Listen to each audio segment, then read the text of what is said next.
हृदय हृदय विद्वानों का, विद्वज्जनों का, सरस्वती समुपासक छात्रों का मैं चिंतन कुमार दवे हार्दिक स्वागत करता हूँ।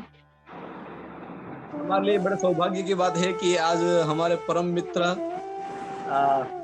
डॉक्टर रविशंकर राजगुरु जी का व्याख्यान है। वैसे उनका विषय व्याकरण ही है, किंतु आप सभी जानते हैं कि यहाँ पर जो कोई भी वक्ता आते हैं वे बहुत भूरी परिश्रमी है। अपने विषय से इतर विषय में भी बहुत सारी मेहनत करके यहाँ पर आपके लिए सिर्फ और सिर्फ छात्रों के हित को रख करके आते हैं। और उन्हीं में से एक हमारे परम मित्र ऐसे रविशंकर राजगुरु जी हैं, जिनको मैंने थोड़े ही समय, बहुत कम समय दिया है, और उन्होंने फिर भी अपने विषय को न्याय देने के लिए सुंदर प्रयास किया है। तो ऐसे आदरणीय रविशंकर जी, जिनको हम पहचानते ही है इनके विषय में, तथापि पुनः कुछ हमारे आत्मीय है, इसलिए थोड़ा सा परिचय जो है उनका हम यहाँ पर देते हैं। डॉक्टर रविशंकर राजगुरु जी, जो कि वर्तमान समय में डाकोर संस्कृत पाठशाला, संस्कृत कॉलेज जो है डाकोर में, वहां पर प्राध्यापक हैं। आप श्री ने श्री सोमनाथ संस्कृत यूनिवर्सिटी वेरावल से बीए और एमए दोनों ही किया हुआ है। पुनश्च श्री सोमनाथ यूनिवर्सिटी से ही इन्होंने शिक्षा शास्त्री यानी कि बीएड किया हुआ है, और उसके बाद सोमनाथ यूनिवर्सिटी से ही इन्होंने विद्यावारिधि यानी कि पीएचडी व्याकरण विषय से इन्होंने किया है, यानी कि पीएचडी की पदवी इन्होंने प्राप्त की है। इसका 9 साल से भी अधिक शैक्षणिक अनुभव रहा है। महोदय श्री व्याकरण विभाग के संकाय के सभ्य श्री सोमनाथ यूनिवर्सिटी का जो व्याकरण डिपार्टमेंट है, उसमें भी ये सभ्य के रूप में सक्रिय सेवा दे रहे हैं। पुनश्च गुजरात राज्य पाठ्य पुस्तक मंडल में आप ने बतौर लेखक भी सेवाएं दी हैं। उसके बाद बतौर समीक्षक भी इन्होंने सेवा दी है। पुनश्च छात्रावस्था में इन्होंने अनेकानेक राज्य स्तरीय, राष्ट्र स्तरीय स्पर्धाओं में क्रमांक प्राप्त किए हैं, स्वर्ण पद इत्यादि प्राप्त किए हैं, और अन्य कई सारी उपलब्धियां इनकी है। राष्ट्रीय स्पर्धाओं में बहुत आनंद का यह विषय है और गर्व का भी विषय है कि हमारे परम मित्र वर्तमान समय में जो शिक्षक है, प्राध्यापक है, और जिन स्पर्धाओं में वो बतौर छात्र जाया करते थे, उन्हीं स्पर्धाओं में आज आदरणीय डॉक्टर राजगुरु रविशंकर भाई निर्णायक के रूप में भी सेवाएं प्रदान करते हैं। तो ऐसे हमारे परम मित्र और आदरणीय डॉक्टर रविशंकर राजगुरु जी, जो कि अत्यंत युवा प्रतिभा है और यूट्यूब, फेसबुक इत्यादि के माध्यम से भी बिना कोई निस्वार्थ हेतु से संस्कृत अनुरागी जितने भी छात्र हैं उनको ये व्याकरण भी बहुत बढ़िया, बहुत अच्छे से वो पढ़ाते हैं, और हमारे लिए यह हकीकत में बहुत ही आनंद और गर्व का विषय है। तो ऐसे हमारे परम मित्र और खेड़ा जनपद के अध्यक्ष ऐसे डॉक्टर रविशंकर राजगुरु जी, जिनका मैं शब्द पुष्पों से हार्दिक स्वागत करता हूं, और जितने भी यहाँ महानुभाव अभी इस मीटिंग में उपस्थित हैं, उन सभी के श्री चरणों में प्रणाम करके और आदरणीय श्री रविशंकर राजगुरु जी से निवेदन करता हूँ कि वे आज के सत्र का प्रारंभ करें। और ये पहले से ही कह देता हूँ कि 3:41 हुए हैं। आप 4:45 या उससे भी ज्यादा 4:50 तक भी अपना व्याख्यान निश्चिंत रूप से आप ले सकते हैं, कोई दिक्कत नहीं है। और आपका पूर्ण समय आप लीजिए, और जितना भी हो सके बच्चों को अपने ज्ञान से आप लाभान्वित कीजिए। इसी प्रार्थना के साथ आदरणीय डॉक्टर रविशंकर जी, नमो नमः। धन्यवाद। वागर्थाविव सम्पृक्तौ वागर्थ प्रतिपत्तये जगतः पितरौ वन्दे पार्वती परमेश्वरौ योगीश्वरं याज्ञवल्क्यं प्रणम्य मुनयो ब्रुवन् वर्णाश्रमेत्तराणां नो ब्रूहि धर्मानशेषतः। रवः श्रूयते मम? एकदम सम्यक्तया श्रूयते। अस्तु। नमः सभायै। अस्यां सभायां ये समुपस्थिताः अस्माकं राष्ट्रीय सचिवाः राजेश कुमार मिश्र महोदयाः मे सहृदयाः। यैः मम परिचयः बहु विस्तारेण प्रदत्तः। तादृशाः बान्धवाः मम ज्येष्ठभ्रातरः श्री प्रान्तप्रमुखाः बहु कार्यभारं वहन्तः। तेषां प्रेरणया वयमपि किमपि कार्यं कुर्मः। तादृशाः ये अस्मान् वारं वारं प्रेरयन्ति। अधुना सज्जः अस्ति भवान्, तर्हि कुर्मः इति पूर्वमेव ध्वनिं कृत्वा अस्मान् चिह्नं करोति। तादृशाः अस्माकं मित्रवर्याः श्री चिंतन कुमार दवे महाभागाः, अस्माकं राष्ट्रीय उपाध्यक्षरूपेण विराजमानः कवीश्वराः श्री भोगायताजी गुरुवर्याः, अन्ये च उपाध्यक्षाः भावप्रकाश गांधी महोदयाः, घनश्याम भोजवियाजी महोदयाः, मित्रं डॉक्टर अत्रि महोदयाः, मार्गदर्शकरूपेण श्री श्रीधर व्यास महोदयाः, एवञ्च अन्ये ये अत्र अस्यां सभायां वा अस्यां व्याख्यानमालायां याज्ञवल्क्य स्मृति इत्यस्य श्रवणाय समुपस्थिताः समे छात्राः, समेषां हार्दं स्वागतमस्ति। आप सभी विद्यार्थी बंधुओं का और साथ में जितने भी पदाधिकारी उपस्थित हैं, सबका हृदयपूर्वक स्वागत है। आज इस व्याख्यान की श्रृंखला में, जो कि अपने अंतिम चरणों की ओर है, अंतिम पड़ावों की ओर है, तब इस व्याख्यान में फिर से मुझे लाभ मिला है। तो आज मैं यथाशक्ति जो विषय प्राप्त हुआ है याज्ञवल्क्य स्मृति, उस विषय पर यथामति जो मैंने प्रयत्न किया है, उससे आप सभी छात्रों को लाभ होगा, ऐसे विश्वास के साथ मैं आज के व्याख्यान का प्रारंभ करता हूँ। तो इसमें थोड़ा PPT बनाने का प्रयास हमने किया है। क्या बात। अल्पेन समयेन बहु परिश्रमः कृतः। धन्यवादः, आभारः।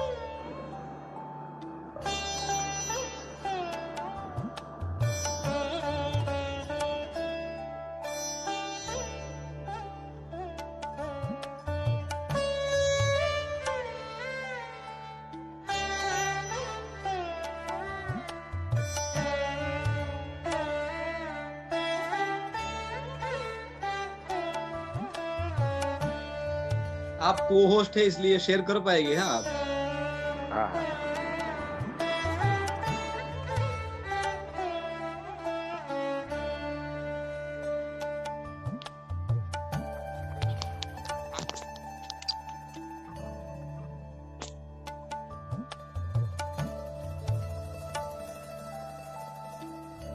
दिख रहा है सब कुछ? जी हाँ, आपका स्क्रीन दिख रहा है मोबाइल का।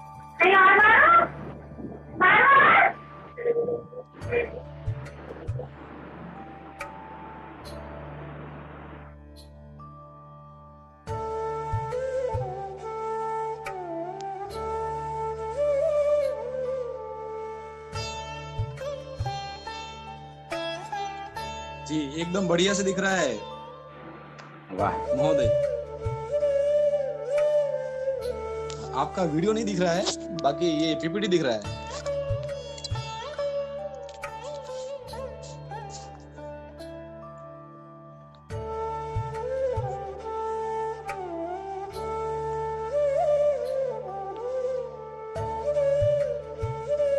जी महोदय।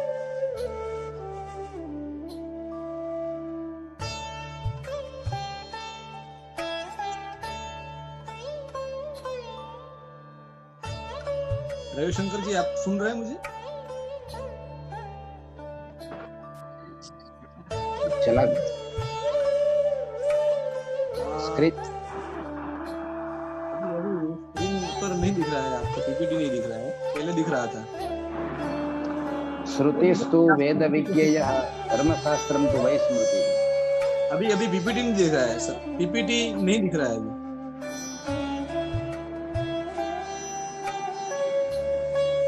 गुरुजी उनका वीडियो म्यूट है। शायद आपका, हाँ वीडियो आपका शायद म्यूट हो जाएगा, हो गया है। रविशंकर जी, आप दिखाई दे रहा है? अब पीपीटी दिखाई दे रहा है अच्छे से, और आवाज आ रही है? जी आवाज भी आ रही, पीपीटी भी दिखाई दे रही। ठीक ठीक। श्रुतिस्तु वेद विज्ञेयः धर्मशास्त्रम तु वै स्मृति। श्रुति जो है उसे वेद कहा जाता है, और जो स्मृति है यानी स्मृति शास्त्र अर्थात धर्म शास्त्र, तो उसी धर्म शास्त्र के अंतर्गत स्मृति ग्रंथ आते हैं, जो कि स्मृत धातु से 3 प्रत्यय करने पर स्मृति शब्द की व्युत्पत्ति होती है। और तर्क संग्रह में भी जैसा कहा गया है, संस्कार जन्यम ज्ञानम स्मृति ही, जो संस्कार मात्र से जो ज्ञान उत्पन्न हो, जो पूर्व में विद्यमान ही हो, लेकिन जैसे दर्पण से धूल हटने पर फिर से उसमें सब कुछ दिखाई देता है, उसी प्रकार से स्मृति रूपी जो ज्ञान वेद में विद्यमान था, वही ऋषि मुनियों ने वेद का आलोडन करके स्मृति के रूप में दिया है। तो उसमें मनुस्मृति के बाद जो यदि किसी ग्रंथ की गणना होती है स्मृति शास्त्र में, तो वो है याज्ञवल्क्य स्मृति। और इसी याज्ञवल्क्य स्मृति का प्रथम श्लोक भी आप मंगलाचरण रूप में मैंने जो पढ़ा वो यहाँ दिख रहा है। योगीश्वरम याज्ञवल्क्यम संपूज्य मुनयो ब्रुवन् वर्णाश्रमेत्तराणां नो गृही धर्मान शेषतः। ब्रह्म यज्ञ में भी हम प्रतिदिन इस श्लोक को अवश्य बोलते ही होंगे आप सब लोग। तो ये धर्मशास्त्र का प्रथम मंगलाचरण रूपी ये श्लोक है, जो सभी जो है मुनि, ऋषि मुनि योगीश्वर जी को नमस्कार करके, याज्ञवल्क्य जी को नमस्कार करके धर्म के बारे में पूछ रहे हैं और बताने का आप बताइए धर्म के विषय में, ऐसा याज्ञवल्क्य ऋषि से प्रार्थना कर रहे हैं। और जो हमारे चतुर्दश विद्या स्थान है, पुराण न्याय मीमांसा धर्मशास्त्रांग मिश्रितः वेदाः स्थानानि विद्यानां धर्मस्य च चतुर्दश। तो इसमें पुराण न्याय मीमांसा और अंग मिश्रित वेद मानी 6 अंगों के साथ जो वेद है हमारा, व्याकरण, ज्योतिष, निरुक्त, कल्प इत्यादि 6 अंगों के साथ सम्मिलित 4 वेद, ये सब जो है वो चतुर्दश विद्या के स्थान है और धर्म के स्थान है। तो उसी के अंतर्गत धर्मशास्त्र में स्मृतियां आती है, और स्मृति में आज हम याज्ञवल्क्य स्मृति के बारे में जानेंगे। याज्ञवल्क्य स्मृति के बारे में जानने से पहले उसके जो प्रणेता है महर्षि याज्ञवल्क्य, उन महर्षि याज्ञवल्क्य के बारे में हम थोड़ा परिचय प्राप्त करके, उनके बारे में परिचय प्राप्त करने के बाद उनकी जो स्मृति है उनका संक्षिप्त में परिचय प्राप्त करने के बाद हम जो हमारा मुख्य व्यवहार प्रकरण जो कि अध्यापन में है, नेट इत्यादि परीक्षाओं में, जीपीएससी में भी यही व्यवहार प्रकरण है, तो वह व्यवहार प्रकरण में हम प्रवेश करेंगे। तो महर्षि याज्ञवल्क्य के माता और पिता के बारे में हमें जानकारी मिलती है। माहेश्वरी देवी उनकी माता का नाम था और देवराज उनके पिता का नाम था, और कहीं कहीं जगह ब्रह्मराज यह भी नाम हमें प्राप्त होता है उनके पिता का। उनके जो गुरु थे वह वैशंपायन जी थे, जिनसे उन्होंने वेद की शिक्षा अध्ययन किया था, जो कि भागवत में भी आता है। व्यास जी ने ऐसा था, तथा ऋग्वेद तरह पहल ऋषि को ऋग्वेद दिया और अन्य ऋषि को, सब जो जैमिनी ऋषि को सामवेद दिया। उसी क्रम में व्यास जी से वैशंपायन ने यजुर्वेद की शिक्षा प्राप्त की थी, और वही उसी वैशंपायन जी के जो शिष्य है वह याज्ञवल्क्य जी है। लेकिन उनसे कुछ विवाद हो जाने पर उसकी भी कथाएं पुराणों में हमें प्राप्त होती है, लेकिन उसमें हम ज्यादा नहीं जाएंगे। वैशंपायन जी से उनका कुछ विवाद हो जाता है, तो सभी जो वैशंपायन जी ने विद्या जो पढ़ाई होती है, याज्ञवल्क्य जी उसका वमन कर देते हैं और तितिर नाम के पक्षी द्वारा उनके अन्य शिष्य ग्रहण करते हैं तो कृष्ण यजुर्वेद की तैतरीय शाखा होती है। और फिर से याज्ञवल्क्य ऋषि जी अपने ज्ञान से जो ज्ञान प्राप्त करने की उनकी इच्छा थी, उनके चलते भगवान सूर्य की उपासना करके उन्होंने भगवान सूर्य से मध्य दिन में घोड़े के कान में बैठकर, ऐसा कहा जाता है कि उन्होंने वेद का अध्ययन किया जो शुक्ल यजुर्वेद से नाम से जाना जाता है। वाजसनेयी ये शाखा या मध्य दिन में पढ़ने के कारण माध्यान्दिनी शाखा इस नाम से भी प्रचलित है। लेकिन उनके जो गुरु है वह वैशंपायन जी थे और उनकी जो दो पत्नियां थी कात्यायनी और मैत्रेयी, दोनों ही काफी विद्वान विदुषी पत्नियां थी उनकी। महर्षि याज्ञवल्क्य और मैत्रेयी का संवाद तो काफी प्रसिद्ध है, शायद आप लोगों ने कभी पढ़ा भी हो। बृहदारण्यक उपनिषद में उनका बहुत ब्रह्म ज्ञान परक, जब याज्ञवल्क्य जी वानप्रस्थ आश्रम ग्रहण करके संन्यास आश्रम में जाना चाहते हैं, तब उन दोनों का कुछ संवाद है बृहदारण्यक उपनिषद। और महर्षि याज्ञवल्क्य और गार्गी का भी एक संवाद प्राप्त होता है, जो संवाद है वो भी महत्वपूर्ण है। उनका एक पुत्र भी था जिसका नाम कात्यायन है और वह भी काफी प्रसिद्ध है। कात्यायन श्रौत श्रुति इत्यादि वेद के ऊपर जो याज्ञवल्क्य शिक्षा इत्यादि में कात्यायन का नाम भी श्रवण होता ही है। खास करके यजुर्वेद के जो संबंधित ग्रंथ है उसमें कात्यायन का नाम हमें प्राप्त होता है।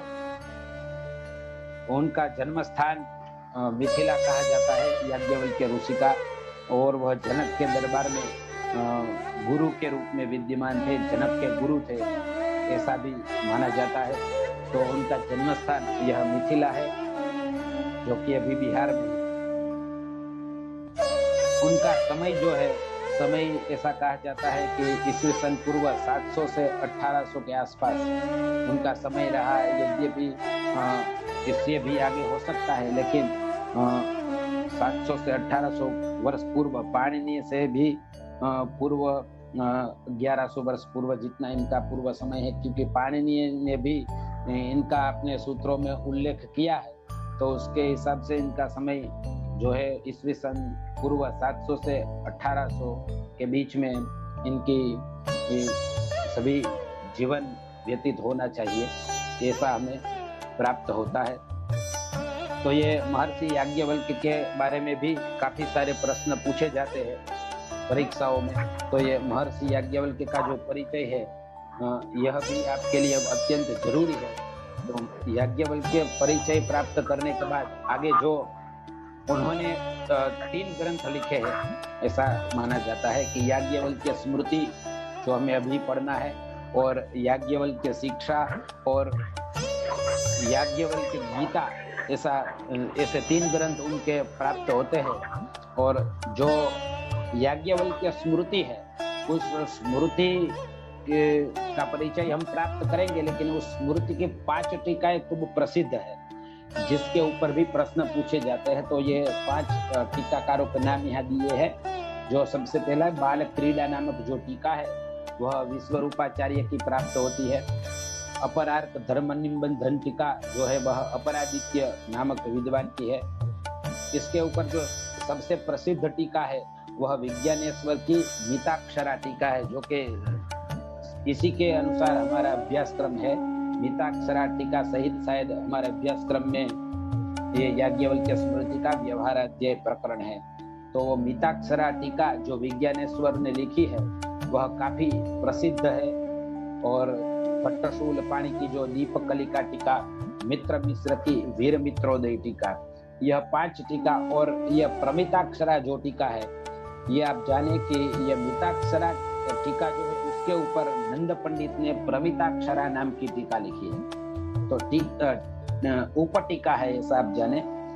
विज्ञानेश्वर की जो प्रसिद्ध टीका है मिताक्षरा, उसी के ऊपर नंद पंडित जी ने प्रमिताक्षरा नाम की उपटीका लिखी है। जो यह भी प्रश्न पूछा जाता है, प्रमिताक्षरा टीका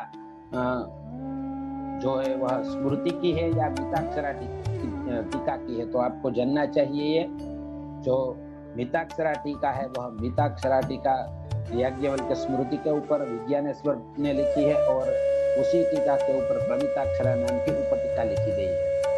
इसमें अब हम जो है याज्ञवल्क्य स्मृति के परिचय के बारे में बात करें तो याज्ञवल्क्य स्मृति में जो है प्रमुख रूप से 3 अध्याय में वह विभक्त है। 3 अध्याय जो उसमें प्रथम अध्याय आचार अध्याय है, द्वितीय अध्याय जो कि व्यवहार अध्याय है और तृतीय अध्याय यह प्रायश्चित अध्याय है। तो हमने यह पिछले साल के प्रश्नों पत्रों में देखा है कि प्रश्न जो है व्यवहार अध्याय से अतिरिक्त भी प्रश्न इसमें से पूछे जा रहे हैं। तो यदि हमें याज्ञवल्क्य स्मृति का परिचय सही ढंग से हो तो हम उसके ऊपर से भी कौन सा प्रकरण किस अध्याय में आता है उसके अनुसार यदि हम बहुत सारे प्रश्नों के जवाब दे सकते हैं। तो उसमें जो प्रथम अध्याय है आचार अध्याय है, आचार अध्याय में 368 श्लोक है और 13 प्रकरण इस प्रथम आचार अध्याय में है। इसका वर्णीय विषय क्या है प्रथम अध्याय में? तो उपोद्घात प्रकरण में तो सब ऋषि के द्वारा जो हमने अभी मंगलाचरण किया वह उपोद्घात के रूप में प्रकरण है।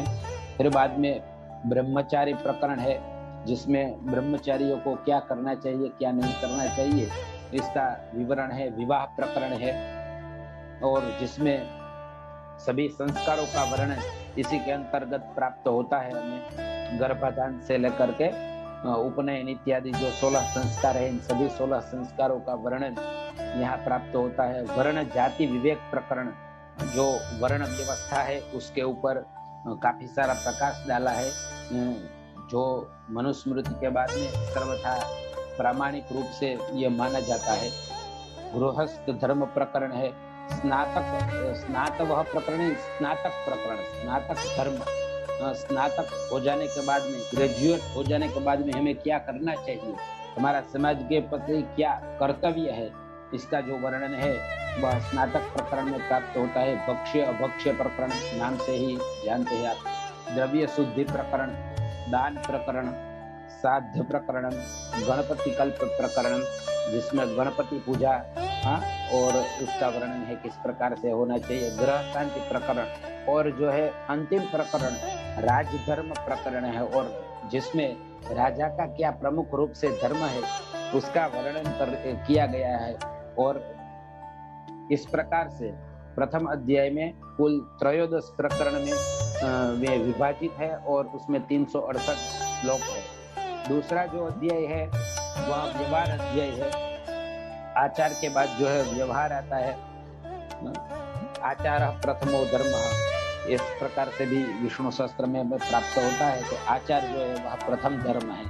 व्यवहार यानी यह जो व्यवहार अध्याय है वह संपूर्ण व्यवहार अध्याय राजा से संबंधित है ऐसा हम कह सकते हैं। ये जो हमारी स्मृति सभी ग्रंथ है यह प्राचीन काल का एक प्रकार का संविधान ही है। जैसे अभी हमारा भारतीय संविधान है उसी प्रकार में प्राचीन काल में क्या होता है तो प्राचीन काल में संविधान के रूप में ये हमारे स्मृति ग्रंथ ही थे। तो ये व्यवहार अध्याय है। तो व्यवहार अध्याय में 25 प्रकरण है। उसमें राजा का क्या क्या कर्तव्य है, किस प्रकार से वह साक्षी होते हैं, किस प्रकार से दाय विभाग होता है, सीमा विवाद इत्यादि, जो दंड है, जो साक्षी है इत्यादि, और राजा का प्रजा के प्रति किस प्रकार का व्यवहार होना चाहिए और किस प्रकार से उसको दंड देना चाहिए, किस प्रकार से उसको सीमा का पालन करना चाहिए, इन सभी राजा के कर्तव्यों का जो विभाजन है इस अध्याय में हमें देखने को मिलता है। और ये जो आजकल के नेताओं के लिए भी खास यह उपयुक्त प्रकरण है और हमारे संविधान और इसकी हम कंपैरेटिव भी कर सकते हैं और ये प्राचीन हमारा संविधान ही है। तो इसमें 25 प्रकरण है और व्यवहार अध्याय प्रकरणों के हिसाब से बड़ा है लेकिन इसमें 307 श्लोक है और उसके प्रकरण इस प्रकार से है। साधारण व्यवहार मातृका प्रकरण, असाधारण व्यवहार मातृका प्रकरण, ऋणादान प्रकरण, उपनिधि प्रकरण, साक्षी प्रकरण, लेख्य प्रकरण, दाय विभाग प्रकरण, सीमा विवाद प्रकरणम, स्वामी स्वामी पालु विवाद प्रकरणम, अस्वामी विक्रय प्रकरणम, दत्ता प्रदान प्रकरणम, स्त्रीकानुक्षय प्रकरणम, अभ्युपेत्या शुश्रूषा प्रकरणम, संविद्येति प्रकरणम, वेतनादान प्रकरणम, युत समाव्यय प्रकरणम, वाक् पारुष्य प्रकरणम, दंड पारुष्य प्रकरणम, साहस प्रकरणम, विक्रिय संप्रदान प्रकरणम, संभूय समुत्थान प्रकरणम, स्तेय प्रकरणम, स्त्री संग्रह प्रकरणम, प्रकीर्ण प्रकरणम। तो इस प्रकार से 25 प्रकरणों में यह विभक्त पूरा अध्याय है। तो सामान्य रूप से ये तीनों जो अध्याय है, आचार अध्याय, व्यवहार अध्याय, प्रायश्चित अध्याय, समान रूप ही है। ज्यादा उसमें श्लोकों के हिसाब से बहुत अंतर नहीं है। इसमें 307 श्लोक है, ऊपर जो है प्रथम अध्याय में 368 श्लोक, और जो अंतिम अध्याय है प्रायश्चित अध्याय, उसमें 334 श्लोक है। तो इस 25 प्रकरणों में यह विभाजित है, और यह व्यवहार अध्याय हमारे अभ्यास क्रम है। तो इससे हम श्लोक के हिसाब से और प्रश्नों के हिसाब से इस अध्याय को हम आगे देखेंगे। तो जिस प्रकार से छात्रों का लाभ हो, उस प्रकार से मुझे लगता है कि साधारण व्यवहार मातृका प्रकरण और असाधारण व्यवहार मातृका प्रकरण, ऋणादान प्रकरण, उल्लेख्य प्रकरण, दाय विभाग प्रकरण, इन प्रकरणों में से बहुत सारे प्रश्न आते हैं। तो जिस प्रकरण में से ज्यादा प्रश्न आने की संभावना है, हमने पुराने प्रश्नों की पैटर्न देखी है, तो उसमें इन प्रकरणों में से बहुत सारे प्रश्न पूछे गए हैं। तो इन प्रकरणों को हम यथा ग्रंथ है वैसे ही हम पढ़ने का प्रयास करेंगे। यह तो ही हमारे पास, जैसा कि चिंतन भाई ने बताया कि समय है, तो उस समय का उपयोग करते हुए हम जितना हो सके उतना हम इस पाठ में पढ़ने का प्रयास करेंगे। और ततश्च प्रायश्चित अध्याय में आप देखें तो वहाँ असौच प्रकरण, आपद धर्म प्रकरण, वानप्रस्थ प्रकरण, यति धर्म प्रकरण, प्रायश्चित प्रकरण और प्रकीर्ण प्रायश्चितानि चेति 60 प्रकरणानि समुपस्थितानि। तो यहाँ 6 प्रकरण हैं, और प्रकीर्ण प्रायश्चित जो प्रकरण है उसमें जो नानाविध प्रायश्चित प्रकरण उसमें दिए हैं, जिसमें ब्रह्म हत्या, सुरापान, गुरुतल्पग, संसर्ग, स्वर्ण तेज, गोवध, और जो उपपातक है वह उपपातक, प्रकीर्ण पातक, प्रकाशित पातक, महापातक और रहस्य इत्यादि प्रकार के जो सभी प्रकार के पाप है, और उन पापों का प्रायश्चित, प्रायः चित्तम, जिससे चित्त की निर्मलता हो, उस प्रकार से प्रायश्चित अध्याय का वर्णन किया गया है। जैसे हमारे गुजराती कवि कहते हैं, आपस्तावो विपुल जरुम स्वर्ग थी उतरी है। तो उस प्रकार से यह याज्ञवल्क्य स्मृति का हमने संक्षिप्त परिचय देने का प्रयास किया है। तो याज्ञवल्क्य स्मृति में 3 अध्याय है, आचार अध्याय, व्यवहार अध्याय और प्रायश्चित अध्याय। और उसके बाद में तुरंत ही हम व्यवहार अध्याय में यदि जाए तो व्यवहार अध्याय में सर्वप्रथम हमें श्लोक प्राप्त होता है, व्यवहारान् नृपः पश्येत् विद्वद्भिः ब्राह्मणैः सह धर्मशास्त्रानुसारेण क्रोधलोभ विवर्जितः। कह रहे हैं कि व्यवहारान् नृपः पश्येत् विद्वद्भिः ब्राह्मणैः सह नृपः व्यवहारान् पश्येत्। विद्वान ब्राह्मणों के साथ राजा जो है वह व्यवहार को देखे। कैसे? तो क्रोध लोभ विवर्जिता, क्रोध और लोभ को छोड़ करके धर्म शास्त्र के अनुसार, वो काफी सरल है श्लोक, आप भी इसका अनुवाद कर ही सकते हैं। आप भी यहाँ जो बैठे हैं वो सभी स्नातक छात्र है, सभी ने शिक्षा शास्त्री किया है, MA BEd किया है, तो सभी आप भी विद्वान छात्र है, तो आप भी सरल इसका अर्थ कर ही सकते हैं। इतने कोई कठिन श्लोक नहीं है, अनुष्टुप छंद में ही पूरी याज्ञवल्क्य स्मृति है।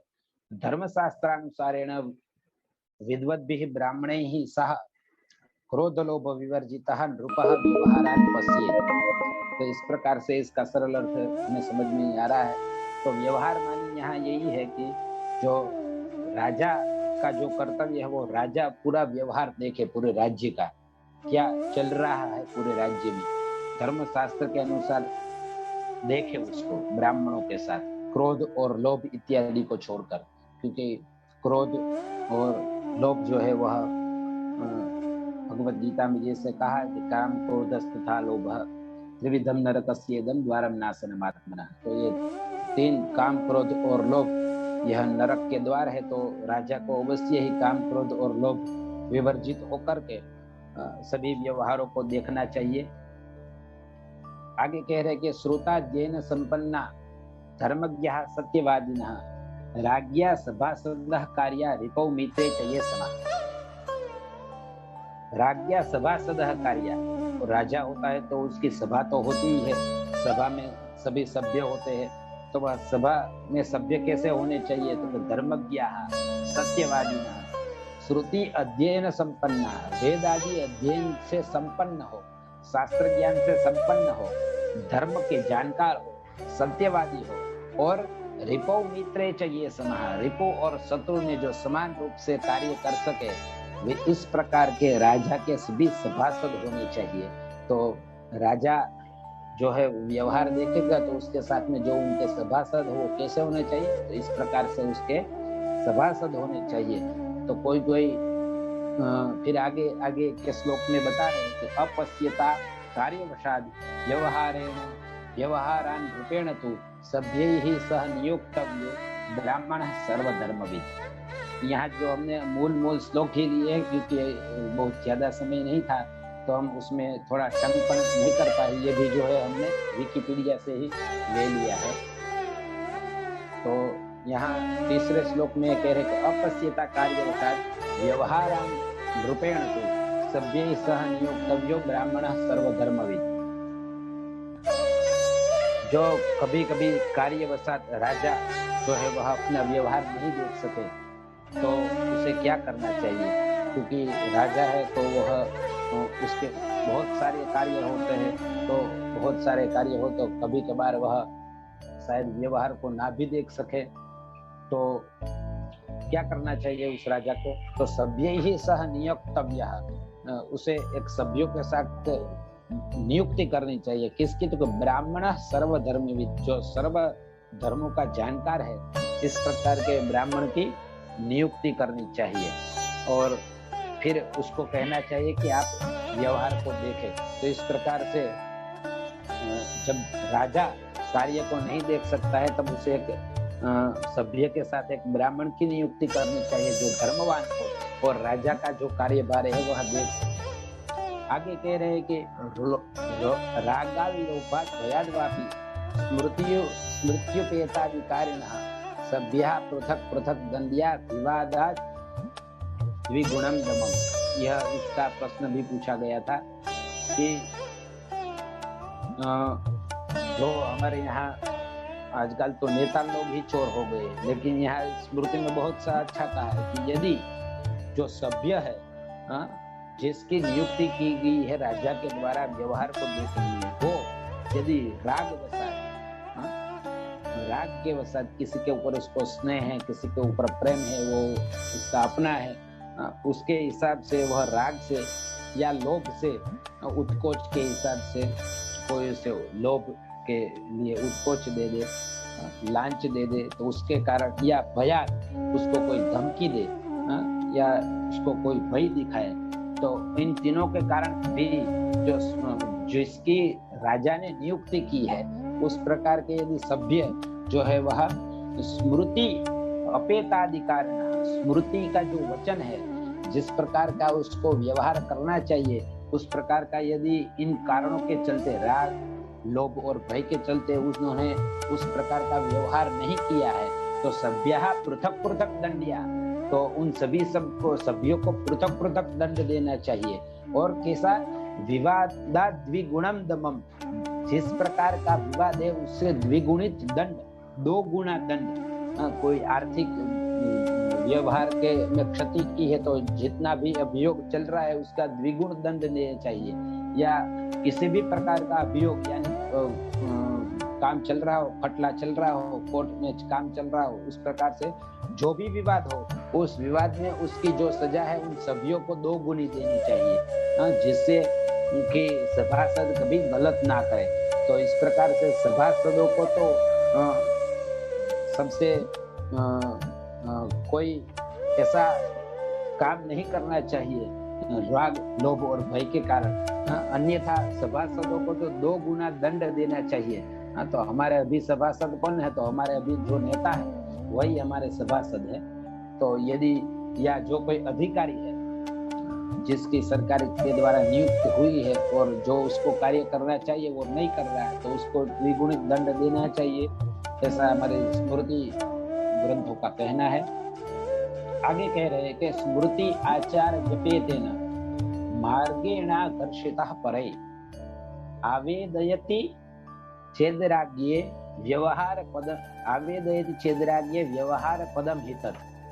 क्या कह रहे हैं कि धर्मशास्त्र में जो स्मृति आचार व्यपेतेन, स्मृति का जो आचार, जो सदाचार जो कहा गया है उसके विपरीत, व्यपेतेन माने विपरीत, मार्गेण अघर्षितः दूसरों से दूसरे में पीड़ित, जो कोई सदाचार है उस सदाचार के मार्ग पर कोई चल रहा है लेकिन परै ही अघर्षितः, दूसरों के द्वारा उसको पीड़ा पे पहुंचाई जा रही है, उसको कष्ट दिया जा रहा है, उसको रहने नहीं दिया जा रहा है, किसी भी प्रकार से उसको परेशान किया जा रहा है। और वह यदि राज्ञी आवेदयति, वह राजा के पास जाकर के निवेदन करेगा तो व्यवहार पदम हितद, वही तो व्यवहार है, उसी को राजा देखेगा।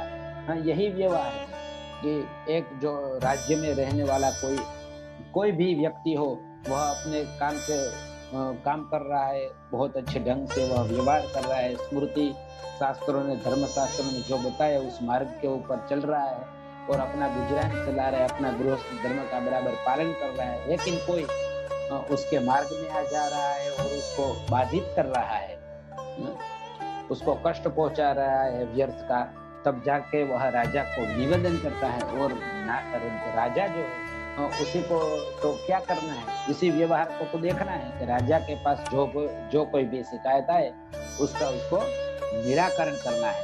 तो इसी व्यवहार पदम हित, तो क्या व्यवहार है, तो ये इसी अध्याय का नाम जो है व्यवहार अध्याय है। तो व्यवहार पद से किसका क्या जानना है, तो राजा के पास जो कोई अर्थी आता है, जो कोई आवेदक आता है, जिसको जो कोई भी समस्या है, उस समस्या का राजा को व्यवहार यानी समाधान करना है, यही तो राजा का व्यवहार है। आगे कह रहे कि प्रत्यर्थिना ग्रतो लेख्यम यथा वेदितमर्थिना समामास तदर्थाहर नाम जात्यादि चिन्हितम।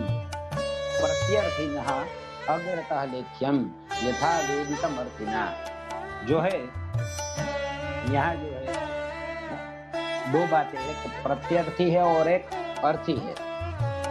अर्थी मानी जो निवेदन करता है वह प्रत्यर्थिनः अग्रतः लेख्यम, प्रति अर्थीनः अग्रतः लेख्यम।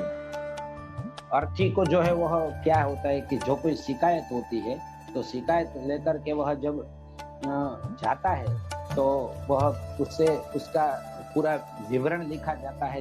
जैसे कि अभी हमारे जो कोई हमें शिकायत होती है तो हम पुलिस स्टेशन में जाते हैं और वहाँ FIR लिखाते हैं, तो उसी प्रकार का इस श्लोक में बताया गया है कि अग्रतः लेख्यम यथा वेदितम समामास तदर्थाहर नाम जात्यादि चिन्हितम।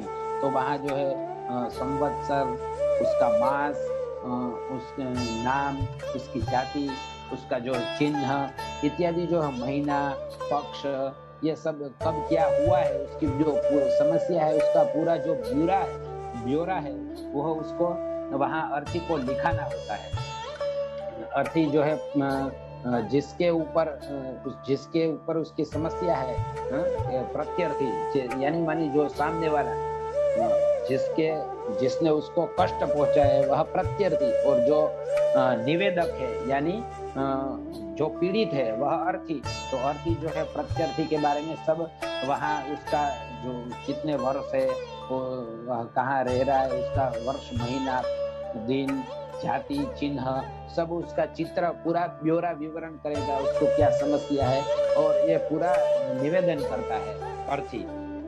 तो जैसे हमारे यहाँ भी जो फर्स्ट इंफॉर्मेशन यानी FIR होती है, उसी प्रकार का प्राचीन काल में भी यह व्यवहार चला आ रहा है, प्राचीन काल से यह व्यवहार चला आ रहा है। फिर बाद में क्या होता है, FIR लिखने के बाद श्रुतार्थस्य उत्तरम लेख्यम पूर्वावेदक सन्निधो ततः अर्थ लेखयत सद्य प्रतिज्ञातार्थ साधन। आप एक एक श्लोक से यदि जाएंगे तो इसमें इससे ही प्रश्न आते हैं, और कभी कभी बार तो श्लोक में प्रश्न जो है श्लोक की पूर्ति में बीच में का शब्द खाली जगह में रिक्तता पूर्ति करनी होती है, तो कई कई जगह क्या क्या उसमें अर्थी निवेदित करता है, इस प्रकार का एक प्रश्न हो सकता है। अर्थिना किम किम लेख्यम लेखे, तो इस प्रकार से पूरा लेख प्रकरण भी इसमें आएगा। फिर बाद में आगे कहे श्रुतार्थस्य उत्तरम लेख्यम, जो अर्थी जो है वह निवेदन करता है, निवेदन करने के बाद में प्रत्यर्थी जो है वह उसका उत्तर लिखता है अर्थी के सामने।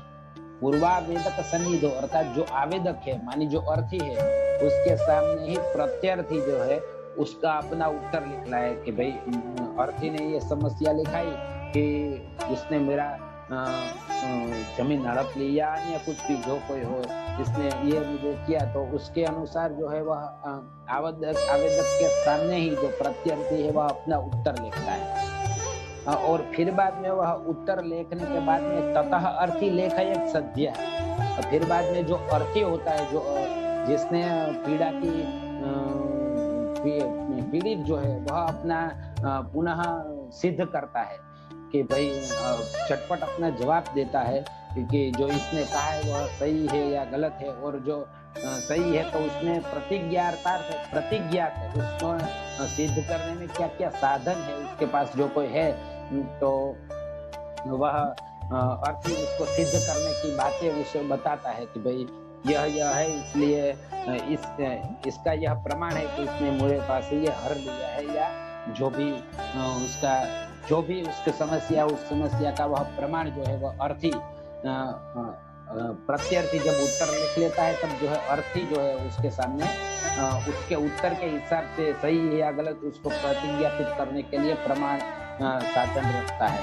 तो इसी जो ये जो पूरा 8 श्लोकों का है वह साधारण मातृ का व्यवहार नामक जो प्रकरण है वो उसमें केवल 8 ही श्लोक है, इसलिए उस प्रकरण को हमने ले लिया है पूरा का पूरा ही। तो 8 ये दोनों प्रकरण बहुत ही मुझे IMP लगे, क्योंकि जब जितने भी मैंने प्राच्य पेपर देखे हैं तो उसमें शायद बहुत ज्यादा इसमें से मातृ का व्यवहार और असाधारण मातृ का व्यवहार और दायी प्रकरण, इन 3 प्रकरण में से बहुत ज्यादा संभावनाएं है प्रश्न पूछे जाने की, इसलिए ये प्रकरणों को हमने श्लोक वाइज लिया है और सभी छात्रों को भी आपको इससे अवश्य लाभ होगा ऐसा हमारा मानना है। तो श्रुता फिर बाद में आगे 8वें श्लोक से ये जो है ये असाधारण मात्र का प्रकरण समाप्त हो रहा है। तत्सिद्धौ सिद्धिमाप्नोति विपरीतम अतोन्यथा चतुष्पाद व्यवहारोयम विवादेषु प्रदर्शितः। तो यह जो 4 प्रकार का विवाद है, चतुष्पाद व्यवहार 4 प्रकार का व्यवहार विवादेषु प्रदर्शित, विवाद यदि हो जाए तो यह प्रकार का 4 प्रकार का व्यवहार हमने देखने को मिलता है धर्मशास्त्र के अनुसार। तत्सिद्धौ सिद्धिमाप्नोति, जो श्रुतार्थी जो अर्थी जो है उसने जो लिखा है कि इसने मुझे ये पीड़ा पहुंचाई है, तो प्रत्यर्थी जो है वह उसका उत्तर लिखता है, प्रत्यर्थी उत्तर लिखता है, फिर बाद में जो अर्थी है वह उसको सिद्ध करता है और वह सिद्ध करता है प्रमाणों से, जो सिद्ध हो जाता है तो तत्सिद्धौ तत्सिद्धिमाप्नोति। यदि उन प्रमाणों से अर्थी उसे सिद्ध कर देता है कि भाई इसने यह गुनाह किया है तो वह सिद्धि हो गई, अन्यथा सिद्धि नहीं होगी तो क्या विपरीतम अतः अन्यथा, यदि उसने कुछ गलत किया होगा, अर्थी ने झूठा केस डाला होगा तो उसकी सिद्धि नहीं होगी और उससे क्या हो जाएगा, विपरीत हो जाएगा, विपरीतम अतः अन्यथा अतः चतुष्पाद व्यवहारोयम। तो इस प्रकार का 4 प्रकार का जो है 4 स्टेप इसमें होते हैं, ये तो अभी के न्याय व्यवस्था में भी हमें देखने को मिलता ही है। कि जो ये 8 श्लोक है वह साधारण मातृका व्यवहार जो प्रकरण के है, और फिर बाद में ये जो 90 नंबर के श्लोक से असाधारण व्यवहार मातृका प्रकरण। तो इस प्रकार से आप प्रकरण के केवल नाम भी याद रखेंगे, और उसमें एक बार आपने एक एक श्लोक के बारे में यदि सुना होगा, केवल श्रवण किया होगा एक एक श्लोक के हिसाब से, तो याज्ञवल्क्य स्मृति में से कहीं से भी यदि प्रश्न आ जाए तो तुरंत ही संस्कार आपके मन में हुआ होगा, इसलिए उसकी स्मृति अवश्य होगी ही। इसलिए मेरा तो यह मानना है कि सभी विद्यार्थियों को एक बार अवश्य 300 श्लोकों सार्थ पढ़ लेने चाहिए या उसका वांचन करना चाहिए, जिससे जो है एक भी प्रश्न उनका छूट न पाए। दूसरा जो प्रकरण इसमें शुरू होता है व्यवहार अध्याय में, असाधारण व्यवहार मातृका प्रकरण। तो उसमें प्रथम श्लोक है,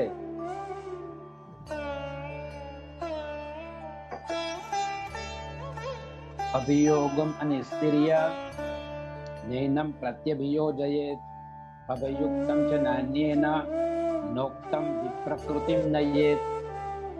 फिर बाद में जो है अभियोगम अनिस्तिर्य, अभियोग मानी केस, अभियोग मानी केस, जिसके ऊपर अभियोग हुआ है, यानी जिसके ऊपर दावा हुआ है, जिसके ऊपर कोर्ट केस हुआ है, उसको अनिस्तिर्य मानी नैनम प्रत्यभियोजित, उसके ऊपर दोबारा प्रत्यभियोजित, दोबारा केस नहीं करना चाहिए। एक जो कोई है उसके ऊपर हमने अभियोग चलाया हुआ है कि भाई इसने ऐसा मेरे साथ यह व्यवहार किया है, तो जब तक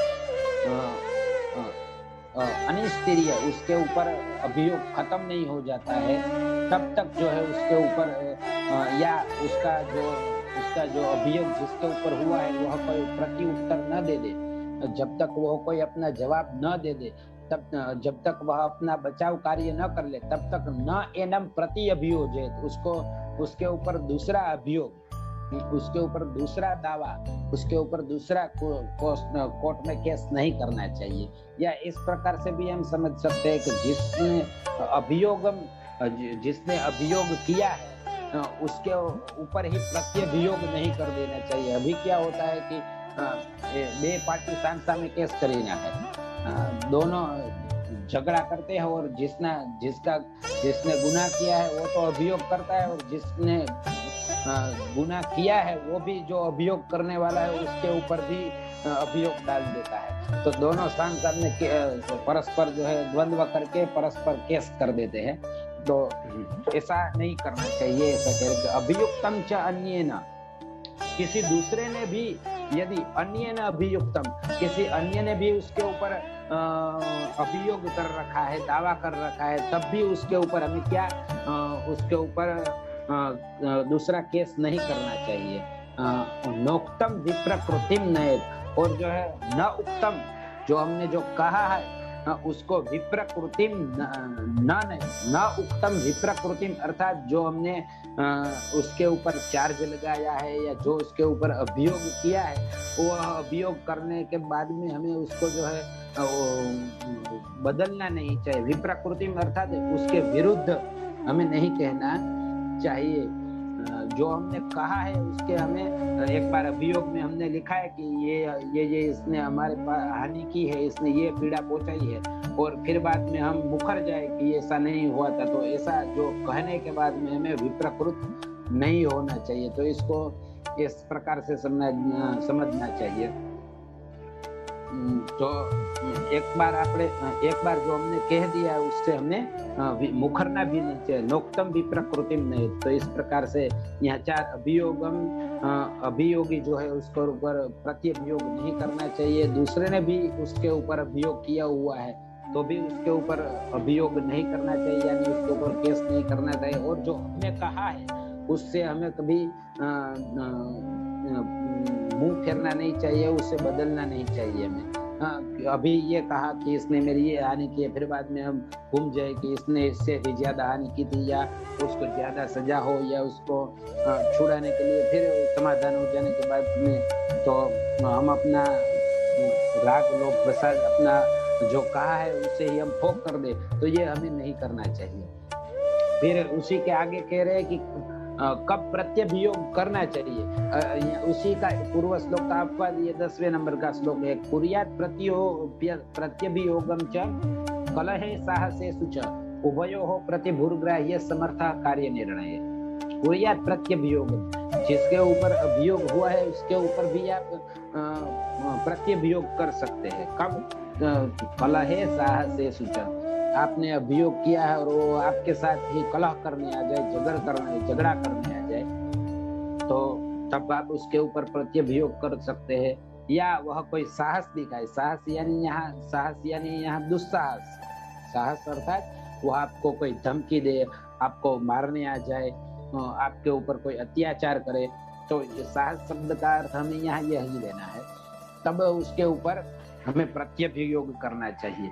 और जब दोनों के ऊपर अभियोग और प्रत्यभियोग दोनों परस्पर हो जाते हैं, तब क्या होता है? उभयोः प्रतिभुग्राह्य, दोनों के पास से जो अभियोगी है और जो प्रत्यभियोगी है, दोनों के पास से प्रतिभुः अर्थात जामीन, उसके अभी जो कोर्ट में होता है ना कि केस हो जाने के बाद में उसके कुछ जामीन के ऊपर के हिसाब से उसके पास से पैसा या वस्तु या जो कुछ भी है उसके जामीन, साक्ष्य या ऐसा जामीन लेना चाहिए, प्रतिभुग्राह्य।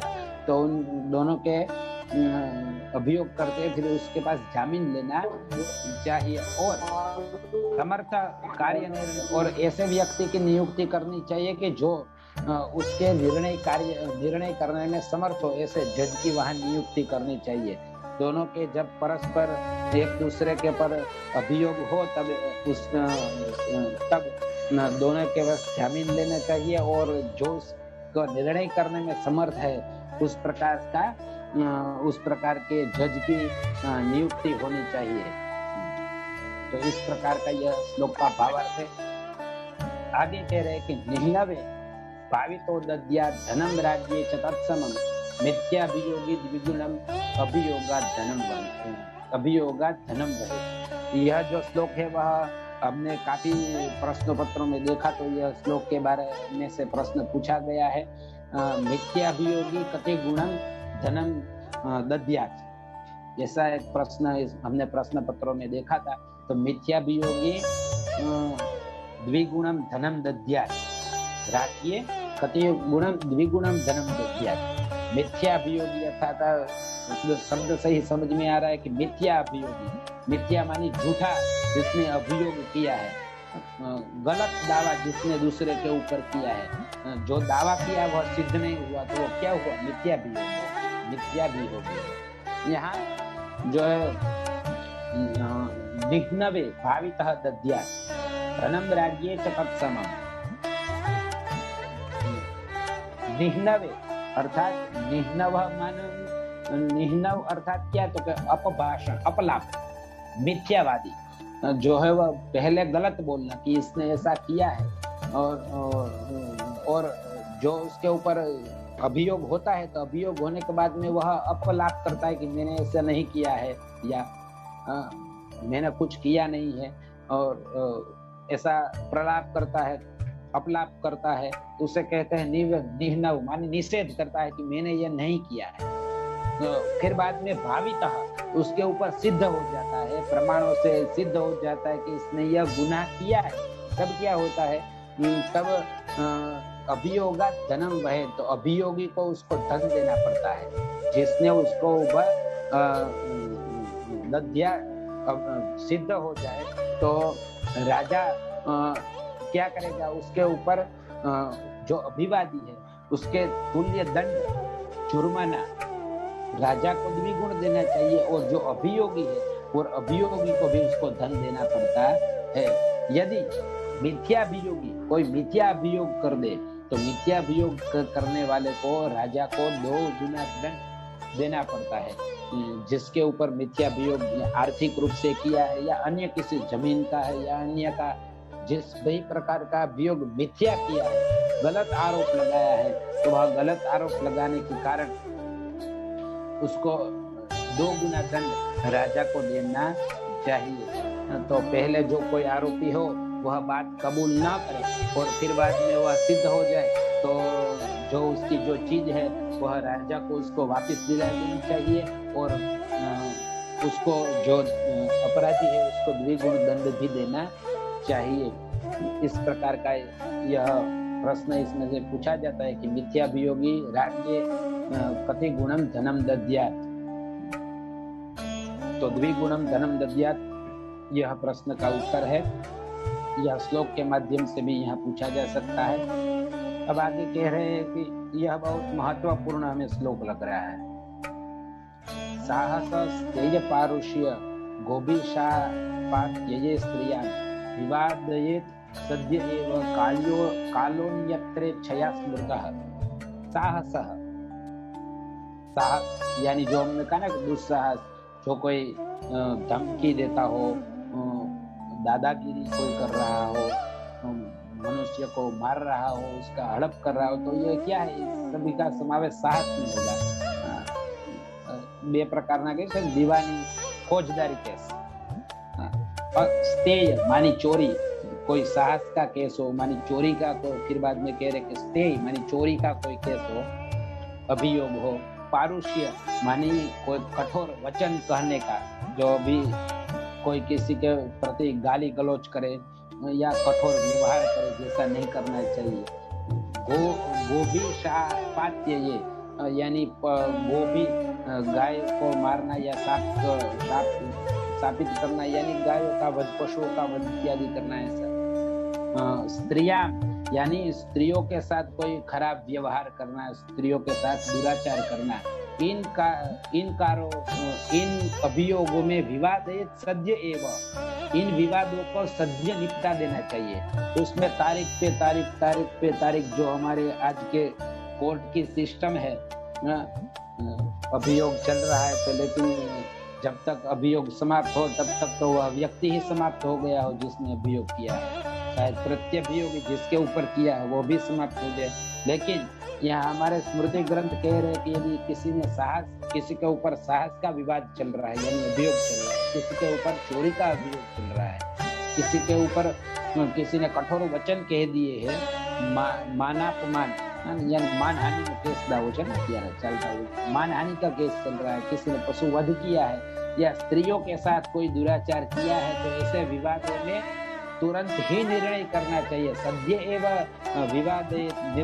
विवादों का सद्य निर्णय लाना चाहिए। जिसको जो सजा मिलनी हो वो तुरंत सजा दे देनी चाहिए। कालः अन्यत्र इच्छया स्मृतः, अन्य सभी अभियोगों में इसके जो इतर अभियोग होते हैं, सामान्य अभियोग जिसमें इनको छोड़कर जो सामान्य अभियोग है, उसमें यदि काल थोड़ा इच्छा के अनुसार ज्यादा चल जाए तो उनका उसमें काल व्यतीत हो तो चलेगा। लेकिन यहाँ जो इन श्लोक में जो बातें बताई है उनका तो हमें तुरंत ही निवारण करना ही चाहिए।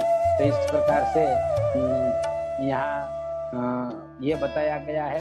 फिर बाद में आगे तो इसमें से भी यही प्रश्न हो सकता है कि येषु कह सद्य न विवादयेत्, वा चार ऑप्शन में से एक अलग दिया हो सकता है इसमें, तो ये इस श्लोक में से भी प्रश्न पूछे जाते हैं।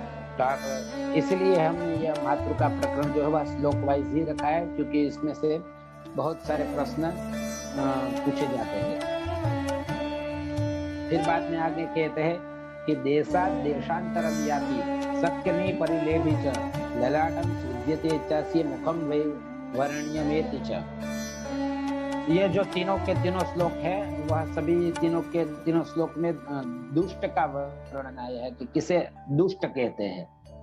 यानी जो मिथ्यावादी है, गलत बोलने वाला है, दुष्ट व्यक्ति जो कैसा होता है, उसके लक्षण क्या होता है स्मृति शास्त्र के अनुसार। तो इन तीनों श्लोक में यही दिया है। तो आप में इसमें से तीनों श्लोक में से दुष्ट के लक्षण में से कोई क्या नहीं है या क्या है, इस प्रकार से प्रश्न पूछ ही सकते हैं। इसमें प्रश्न भी आए ही है। देशात् देशांतरम याति सक्रिणी परिलेधि च ललाटं स्विद्यते चास्य मुखम वैवर्ण्यमेव च परिशुष्यत् खलाद् वाक्यो विरुद्धं बहुभाषते वाक्चक्षुः पूजयति नौ तथोष्टो निर्भुजत्यपि स्वभावाद विकृतिं गच्छेत् मनोवाक्काय कर्मभिः अभियोगे साक्ष्ये वा दुष्टस्य परिकर्तितः। अभियोग में अथवा साक्षी में, अथवा साक्षी वा, अभियोग में अथवा साक्षी में ऐसे साक्षी को दुष्ट जानना चाहिए, ऐसे अभियोगकर्ता को दुष्ट जानना चाहिए। कैसे? तो जो देशांतरम याति, एक देश से दूसरे देश जो इधर उधर घूमता हो, जिसके ऊपर आरोप लगा है, तो वह जिसने आरोप लगाया है न्यायाधीश के सामने जल्दी से नहीं आ रहा है, क्योंकि उसने कुछ दोष किया है, तभी तो नहीं आ रहा है वो। जैसे हमारे यहाँ तो प्रथा ही चली है गुनाह करके विदेश में चले जाने की। तो जो गुनाह करने के बाद में इधर उधर घूमता रहता है, देशांतरम याति, इधर उधर घूमता है, शक्किनी अर्थात जो मिथ्या प्रलाप करता रहता है। परिलेभी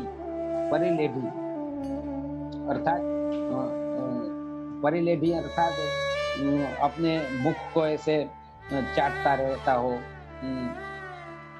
शक्किनी परिलेभी, होठ को चबाता रहता हो, ऐसा वैसा कुछ मुंह बनाता रहता हो।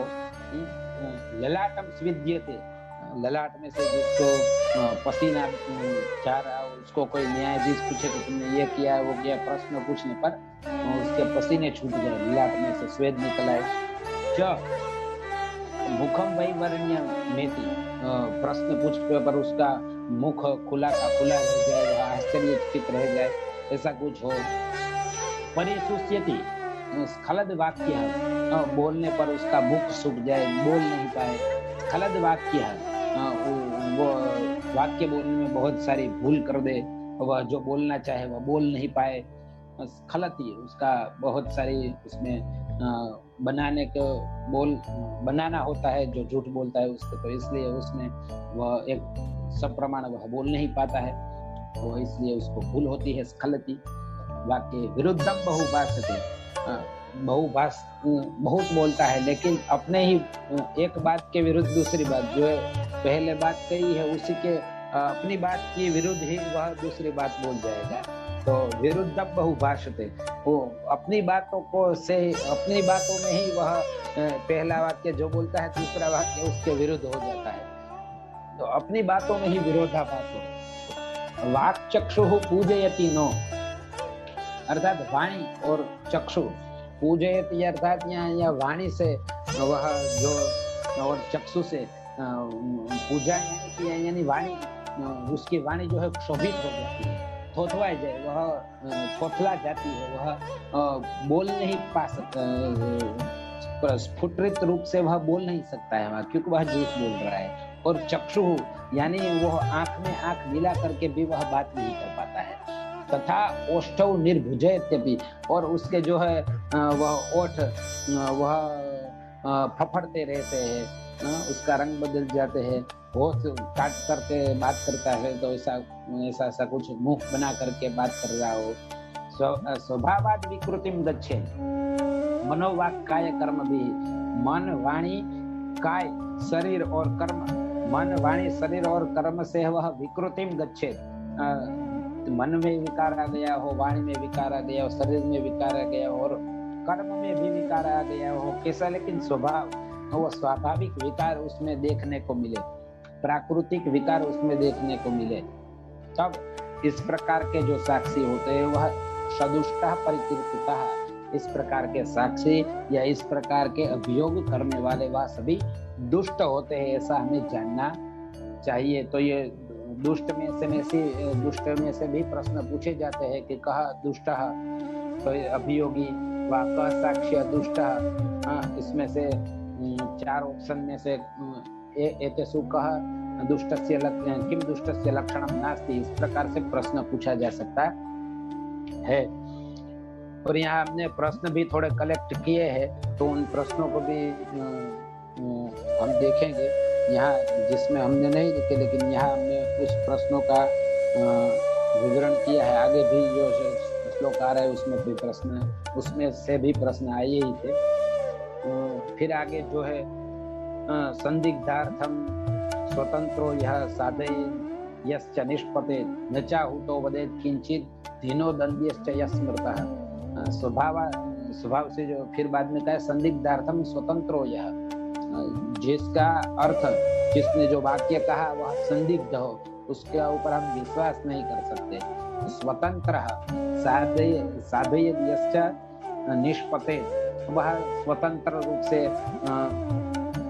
सबूत मांगने पर भी वह साधित नहीं कर पाता है, उसको बता नहीं पाता है।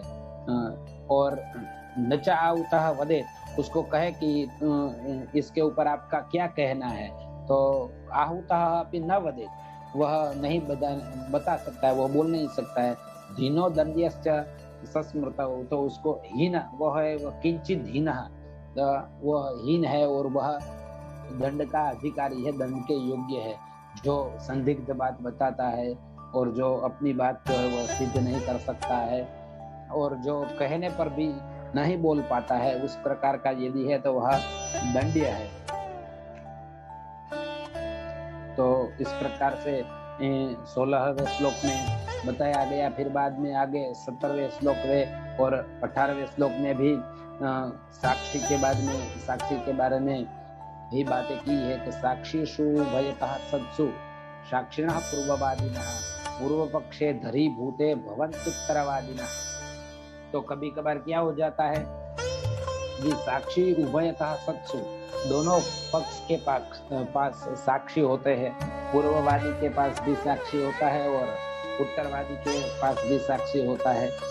तो क्या है कि दोनों के पास जब साक्षी होता है तो पूर्ववादिनः पूर्व पक्षे धरीभूते साक्षी उभयतः सत्सु साक्षिणः पूर्ववादिनः, पूर्ववादी जो है उसका साक्षी वह मान्य होता है। यहाँ इसको आपको समझने के लिए थोड़ा समझना पड़ेगा कि आपके पास यदि कोई चीज वस्तु है, मकान इत्यादि कोई है और मकान का आप उपभोग कर रहे हैं, मकान का उपभोग करने के बाद में अचानक आपका वीजा आ गया और आप विदेश चल गए, तो आपका मकान खाली पड़ा था और फिर बाद में उसमें खाली पड़ा था तो किसी ने कब्जा कर लिया करके और वह वहां रहने लगा। तो फिर बाद में आप आए तो आपको पता चला, तो आपने केस किया, तो आपके पास भी साक्षी है और आप जो अभी रह रहा है उसके पास भी साक्षी है, तो आप पूर्ववादी, तो इन दोनों के पास साक्षी है, तब आप पूर्ववादी है और वह क्या हुआ,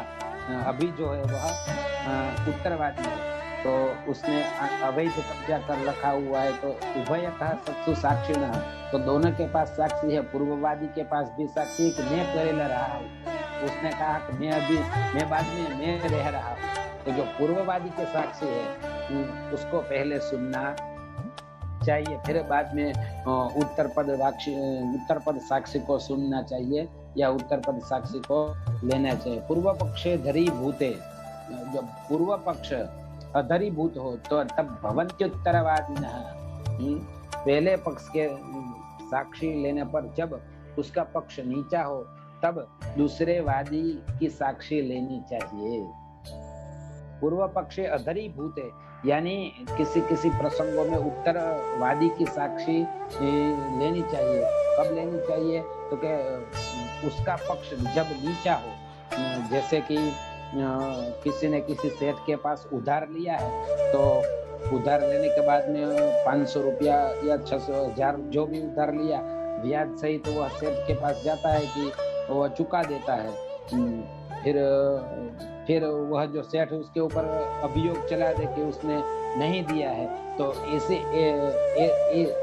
इसमें ऐसे प्रकार के अभियोग में क्या है कि उत्तरवादी जो है जिसने पैसे दे दिए हैं, वह उत्तरवादी मैंने पैसे दे दिए हैं, तो उस उत्तरवादी का जो साक्षी है उसको मानना चाहिए। यहाँ यह बात हमें बता रहे हैं और ये सामान्य श्लोक है, फिर भी हमने यहाँ लिखे हैं, तो आप एक बार इसे हम भी देख ही लेते हैं। ये जो लाल अक्षर में वाला लिखा है वह स्मृति विरोधी न्यायस्तु बलवान व्यवहारतः अर्थशास्त्र तो बलवत् धर्मशास्त्र में स्थित है। इसमें से भी प्रश्न पूछे गए हैं, यह श्लोक भी पूछा गया है, इसमें रिक्त स्थान पूर्ति भी पूछी गई है।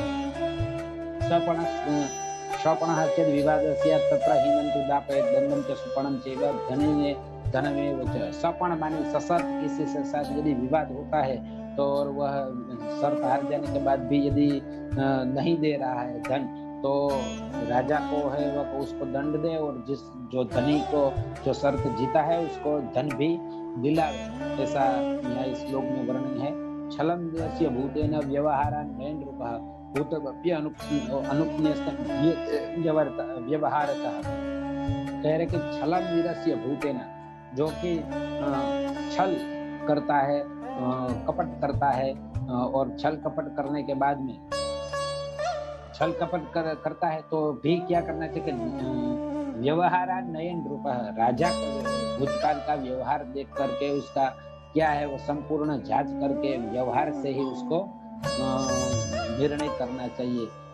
भूतम अपि, जो कुछ है जो सही है, और लेकिन सही होने के बाद भी भूतम अपि अनुपन्यस्तम, जो उपन्यस्त नहीं है, यानी जो कहा नहीं गया, जो सही बात है लेकिन वह राजा को बताई ही नहीं गई, या जो कोई जज है उसको बताई ही नहीं गई। तो जब तक सच भी बताया नहीं जाता है तब पता नहीं चलता ना, तो भूत वह पता नहीं होता है। भूतम अपि अनुपन्यस्तम हीयते व्यवहार था, जो वह बताए बिना जो सच बात है वह यदि बताई न जाए तो वह है क्या कि कपटी जो है वह जीत जाता है।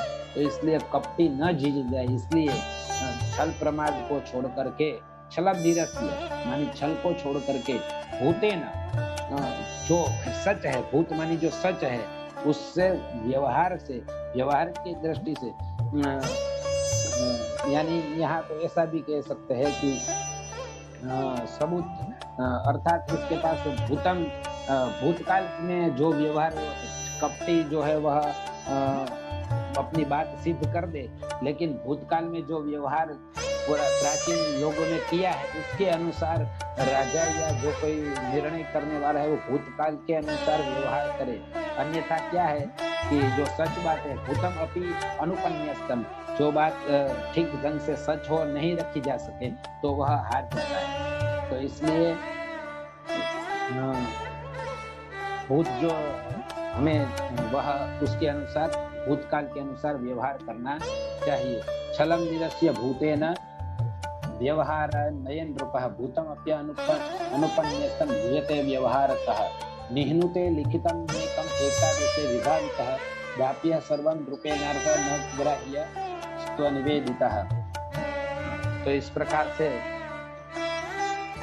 निह्नुते लिखितम न एकम, निह्नुते अर्थात जो हम अभी बात की कि निषेध करे, जो चीज है लेकिन वह उसका निषेध करे, ना कबूल करे, तो उसको लिखितम न एकम, अर्थात किसी ने कोई यहाँ जो है निह्नुते किसी के ऊपर चोरी का आरोप लगा और वह कबूल नहीं कर रहा है कि भाई मैंने चोरी नहीं की है, नहीं कम न एकम, किंतु एक देश से विभाजित, चोरी की है लेकिन उसको एक देश से विभाजित, अर्थात उसकी चोरी जो है एक देश, यानी बहुत सारी चोरी में से हार, घरेणा, सोनू, चांदी, एमांथी घणું બધું चरण में एक देश से विभाजित, कोई एक देश उसका मिल जाए, एक देश सिद्ध हो गया कि इसने सुवर्ण चोरी की है, बहुत सारी जो चोरी हुई उसने सुवर्ण चोरी, हीरा, माणिक, पैसा, रुपया सब उसने चुराया है, लेकिन उसमें केवल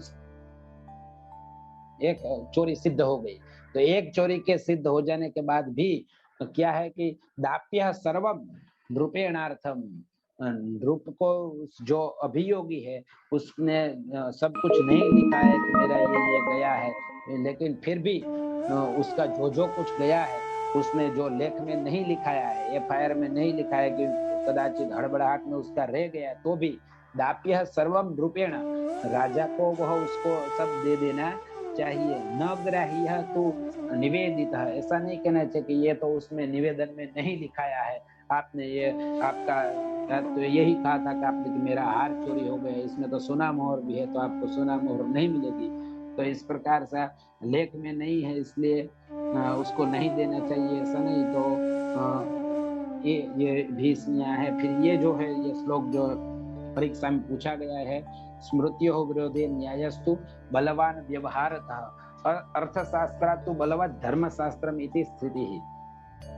स्मृतियों विरोधे, जब स्मृतियों का विरोध होता है परस्पर, एक स्मृति का वाक्य वचन जो है दूसरी स्मृति के द्वारा विरोधित बाधित होता है, तब क्या होता है, तो क्या करना चाहिए, तो बलवान व्यवहार था, तो जो तब जो है वह व्यवहार से ही निर्णय करना चाहिए। ऐसा जब हो प्रश्न उपस्थित कि एक स्मृति वचन ये कह रहा है, जैसे कि हमारा एक कानून दूसरे कानून के बीच में आ जा रहा हो, तो क्या करना चाहिए, तो पूर्वजों ने प्राचीन काल में जो व्यवहार किया है, अर्थात प्राचीन के राजाओं ने, प्राचीन के निर्णयकारों ने जो निर्णय किया है, तो उसके अनुसार हमें निर्णय करना चाहिए। जब दो स्मृति वाक्यों के बीच में एक ही बात को लेकर के विरोध हो जाए तब। अर्थशास्त्र तो बलवत् धर्मशास्त्र में की स्थिति। अर्थशास्त्र से क्या कोई अर्थशास्त्र में भी राजा को क्या करना चाहिए और राजा का जो व्यवहार है उसी के बारे में अर्थशास्त्र में भी बताया गया है। तो अर्थशास्त्र और धर्मशास्त्र का यदि कहीं पर दोनों परस्पर वाक्य का विरोध हो जाए तो अर्थशास्त्र से धर्मशास्त्र का जो वाक्य है वह बलवान होता है। तो अर्थशास्त्र में जो निर्देश है उसके हिसाब से जो धर्मशास्त्र में जो कहा गया है उसके अनुसार राजा को व्यवहार करना चाहिए। तो इस प्रकार से यहाँ बहुत सारा वर्णन दिया है, लेकिन अभी जो है बहुत सारा समय भी हो चुका है। यदि समय है तो इस प्रकरण में भी, इसमें भी बहुत सारे श्लोक है और अब आगे हम कल भी पढ़ने वाले हैं। इसी शायद चिंतन भाई कहे तो कल भी इसको हम जारी रखेंगे और इसमें जो प्रश्न है उस प्रश्न के हिसाब से उसमें जो दायी विभाग है और दायी विभाग और इसमें जो 25 प्रकरण है, इसमें तो अभी 2 प्रकरण बहुत ही मुख्य थे और इसमें एक दायी प्रकरण है वह भी मुख्य है और बाकी जो प्रकरण है वह केवल संक्षेप में एक बार आप केवल उसको जान ले। उसका बारे में भी हमने इसी में थोड़ी श्लोकों के अनुसार तैयारी की है। तो यदि अनुकूलता रही तो उन प्रकरणों को भी थोड़ा हम ऋणादान प्रकरण है या दाय प्रकरण है और जो बाकी अन्य प्रकरण है वो थोड़े देखते चलेंगे और इसको एक संक्षिप्त रूप दे करके कल इसको पूरा करने का हम अवश्य प्रयास करेंगे। आज समय के हिसाब से हम इतना ही रखेंगे और कहीं क्षेत्र गच्छता स्खलनम तो भवत्येव, तो आप हमें अवश्य इस बालक को क्षमा करेंगे और आप लाभान्वित हुए हैं ऐसा हमें विश्वास है। ओम नमो नमः सर्वेभ्यः महोदयाः, वयं सर्वेपि नाम इदानीं स्वतः लाभान्विताः एव। आपने यानी बहुत कठिन परिश्रम करके और कम समय में बहुत अच्छा सा अध्ययन किया। आपने तो हमको जैसे वो जोली LLB में कैसे कटघरे में सबको खड़ा कर दिया था और बस वो ही सब याद आ गया भाई हमको। आपने बहुत अच्छे से संपूर्ण विषय वस्तु का निरूपण किया और न्यायिक जो भी कार्य होते हैं उनको भी आपने बहुत बढ़िया से उनकी शाब्दिक परिभाषाओं को और संस्कृत में इनके कौन से पारिभाषिक शब्दों का प्रयोग हम करते हैं, चाहे रपट लिखवाने के लिए जाए पुलिस थाने में या किसी भी जगह पर कोर्ट में, तो इन सभी बातों से मैं तो बहुत ही प्रसन्न हूँ। मुझे तो बहुत आनंद हुआ और बहुत बढ़िया से आपने विषय को न्याय दिया है और हमें गर्व है कि भाई आपने कम समय में इतना अच्छा अध्ययन किया, क्योंकि मैं जानता हूँ 2 ही प्रकरण समाप्त हुए हैं, अभी 23 प्रकरण इसमें अवशिष्ट है। नहीं, फिर कभी कभी हमको शिक्षक भी लगानी पड़ती है, तो we have to do that and you have to understand that, okay.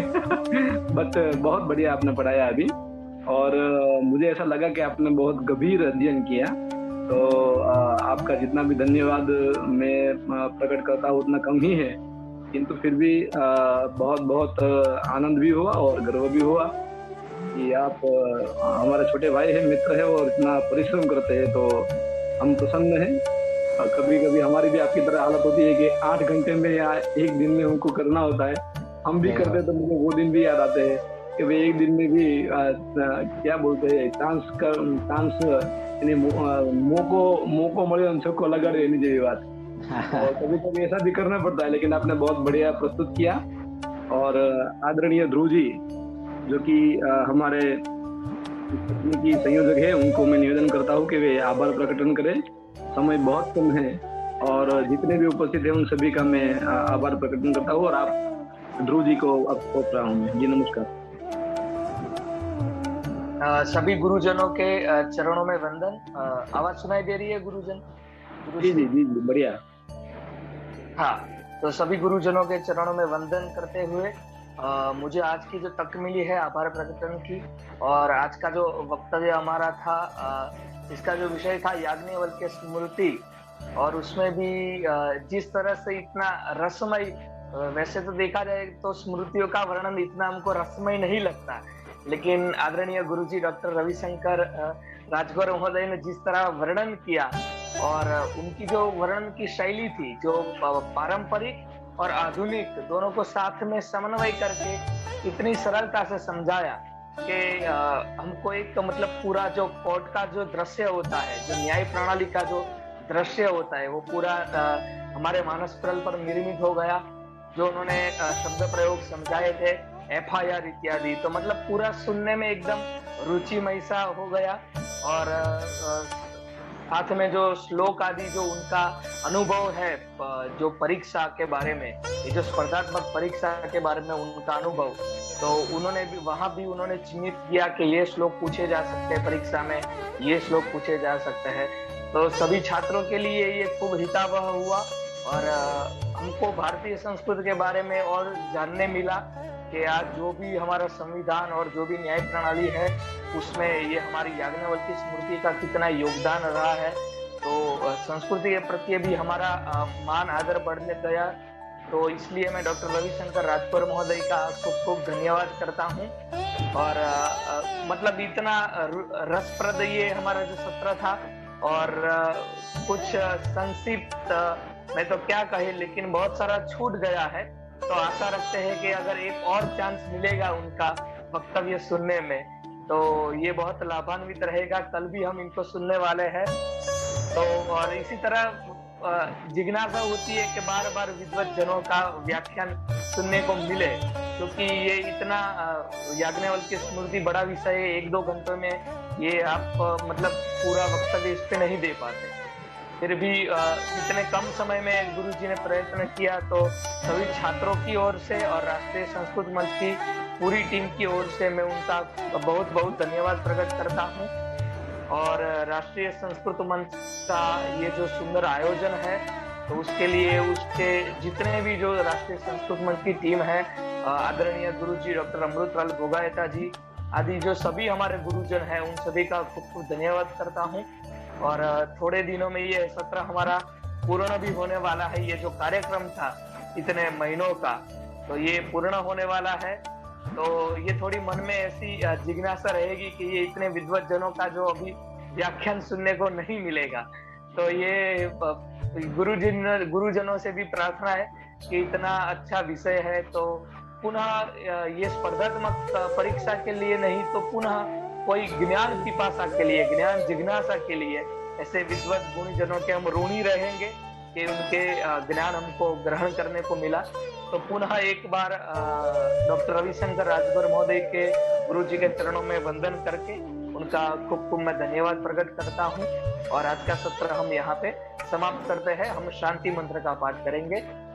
ओम पूर्णमदः पूर्णमिदं पूर्णात् पूर्णमुदच्यते पूर्णस्य पूर्णमादाय पूर्णमेवावशिष्यते। ओम शांतिः शांतिः शांतिः। नमो नमः।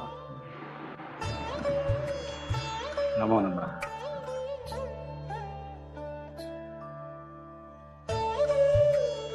गुरुजी माइक आपके म्यूट है।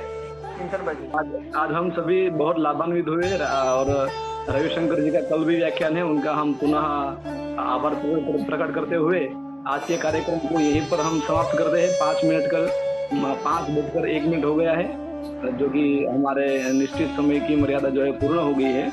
अतः और दूसरी जगह पर कार्यक्रम शुरू करना होता है राजेश जी को। तो इसलिए हम यहीं पर इस कार्यक्रम को पूर्ण करते हैं। सभी को सादर नमस्कार और परम मित्र रविशंकर भाई को बहुत बहुत धन्यवाद और आभार प्रकट करता हूँ। नमो नमः। जय तो संस्कृतम, जय तो भारत। जय